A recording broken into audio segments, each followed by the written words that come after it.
Hey, what's up guys? My name is Cherno and welcome back to another vlog. Today's going to be a bit of a Q&A vlog. We'll be answering some of the questions that you guys sent in. I'm all the way over here in Germany, so the view is pretty nice, should be pretty cool. Got some sweet B-roll for you guys to enjoy, and let's take a look at what we've got here.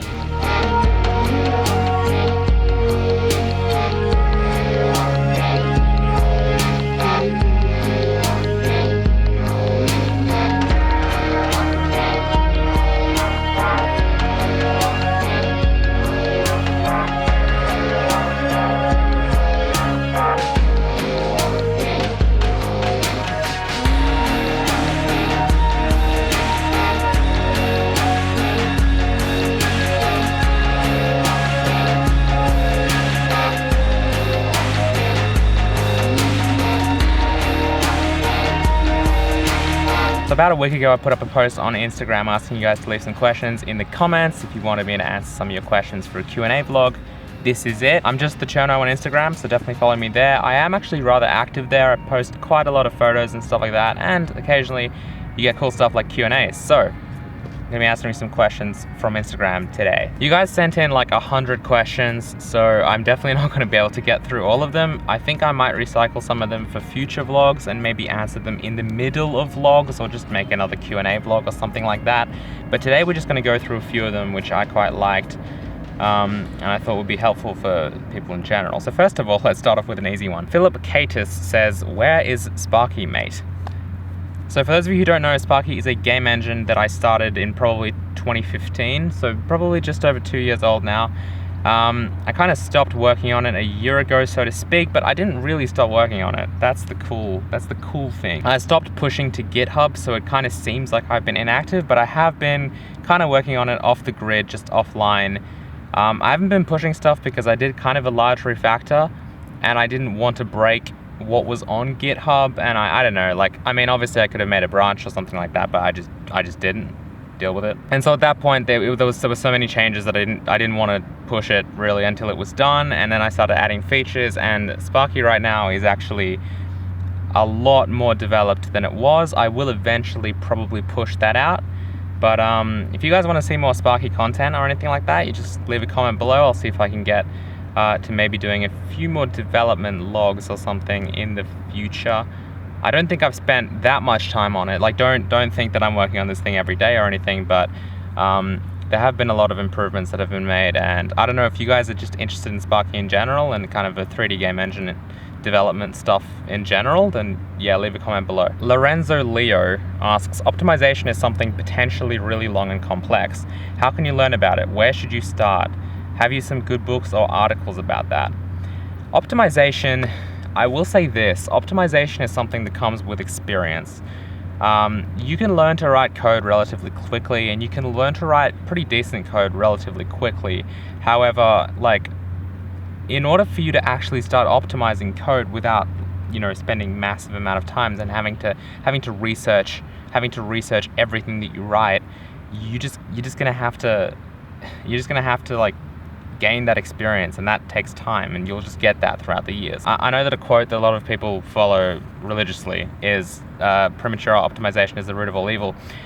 I don't really agree with that. I think that if you're a good enough programmer, you will be optimizing from the get-go. Obviously not doubling the time it takes you to do something because you've decided to optimize it from the beginning, but you should be aware of optimization in the beginning. There's no reason to write slow code if you know how to write fast code from the beginning. But I would say that ultimately my tips for learning optimization would be to, first of all, understand the environment that you're dealing with, know what you can do with your current hardware or with your current setup. So whether that be, and by setup I mean even languages like Java and C++, optimization, what you can do in terms of optimization between those two languages is actually going to be rather different, because C++ is going to allow you to do a lot more kind of low-level optimizations with how you kind of access memory and all of that.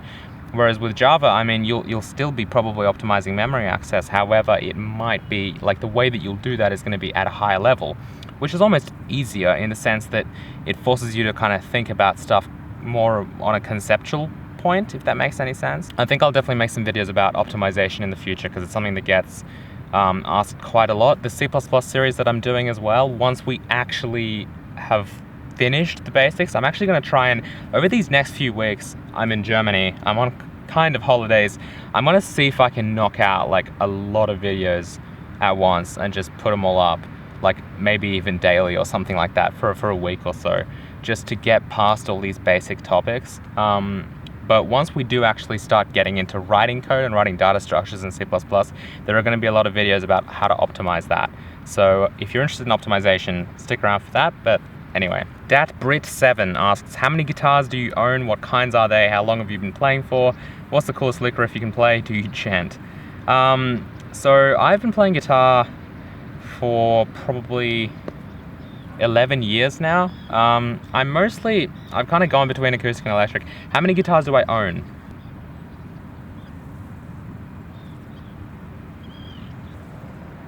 I want to say about 9, maybe 10. 3 of them are electric. If you count bass, I don't know if you're counting bass guitars, but I think I've got 3 electric guitars. Or is it 4? I've got 4 electric guitars, 3 like steel string acoustic guitars, a nylon string acoustic, and 2 bass guitars. So whatever that adds up to, that's how many guitars I have. I've also been playing piano since I was 4. So what is that, like 17? I'm not 21. 18 years. So 18 years of piano, 11 years of guitar. What's the coolest lick riff I can play? Oh, I don't know. I haven't played electric guitar for a while, so I kind of end up going between acoustic and electric a lot. Currently I'm on a bit of an acoustic trend because I've been listening to some Ed Sheeran, but I definitely don't gent, though. I'm not really into that kind of stuff. I was in a bit of a Muse cover band back in the day, so I can pretty much play anything that Muse can play on guitar, so yeah. Alright, we're gonna answer one more question by SanK95. How much can you program without using the internet? Just curious, as every time I try to use the internet for help with my code, I feel guilty. Yeah, programming offline is something that I believe personally every programmer should be able to do. Not everyone can do that, and that's like okay. If you're like the type of person who can't program at all without the internet, but as soon as they have internet access and can Google things, they're just amazing and can get stuff done immediately, then obviously you're still a good programmer, because it takes more than just... It takes a good programmer to be able to write code, even if you do rely on the internet. Me, I kind of like to have the ability to program without the internet. I remember when I was learning programming, I would pretty much write the same code over and over again, and because of that, like, as in I would come home and I would try and make a game from scratch, and at that point I really only knew one kind of way to do that. So I would basically just every night, and I would never finish these games, obviously. I mean, one night's not enough to make a game, but I would get home from school and I would write basically the same code over and over again, to the point where I could definitely sit down, and in fact I remember I even printed that code and put it into like a display folder and took it with me to camp. So I was on like a mountain in my tent at night with a flashlight reading code on paper. So yeah, that's pretty offline. And so because I was kind of getting home and writing that code a lot, I could probably sit down in an exam room and on a piece of paper write you a game from scratch. And I'm not even talking about like just a Unity game script. I'm talking about like a software rasterizer in like Java, just on paper, like with a game, and it would probably compile. I mean, I've never tried that, so I don't know how far I'd get, but I'm actually pretty confident I could do something like that. That's how well I knew the code. So being able to program offline is something that isn't that necessary nowadays. No one's gonna in a job interview, maybe people will ask you to describe an algorithm, and obviously you can't just look it up on your phone or something. You'll have to actually verbally take them through the code, basically, that's in your mind. And that might be a bit difficult if you're used to not doing anything like that, ever. What was even the question? So yeah, I mean, I can program without the internet pretty comfortably.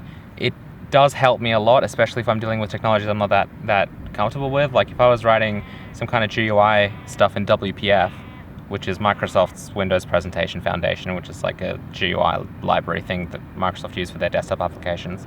If I'm writing code in WPF, I would need the internet because I'm not that comfortable with it, and I can't just spit out code. Like I need an API reference, whether that be on the internet or even just having a book that is just like an API reference. Like I kind of need that. You can get pretty far, by the way, by just looking up like header file. If you're programming in C++, looking at the header file, maybe they've got comments there, if try that, right? Try and use an API you're not comfortable with. Hopefully they provide comments. If not, maybe it's open source so you can look at the source code and see what it actually does. A lot of people feel intimidated by that, but you don't really. A lot of the times source code is actually a lot easier to read than you think, especially if it's just one function at a time. But if you want to get better at programming offline, you need to start programming offline. Just take your laptop out to a field. Obviously, you could just be disciplined enough to not look at the internet and be at home. But I like the idea of taking a laptop to a forest and just see what you can do from scratch. Write a game in whatever tool you're using, whether that be Unity or your own engine or something like that. Try and do something offline, completely offline, and see how far you get. If you don't get very far, then think about what you needed. Maybe even make a list of the things where I wish I could Google this, or I needed to Google this and I couldn't. Make a list of that stuff, and maybe next time, once you look that up at home, you can remember it, and next time you can give it another shot. But ultimately, I mean, the way that you get better at it is you just practice. All right, thank you very much for those people who did submit their questions. If you guys have any more questions for me, you can leave them in the comments below. I've still got a ton of questions to get through on Instagram, so expect some more of these videos in the future. But as always, thank you for watching, and I will see you guys next time. Goodbye.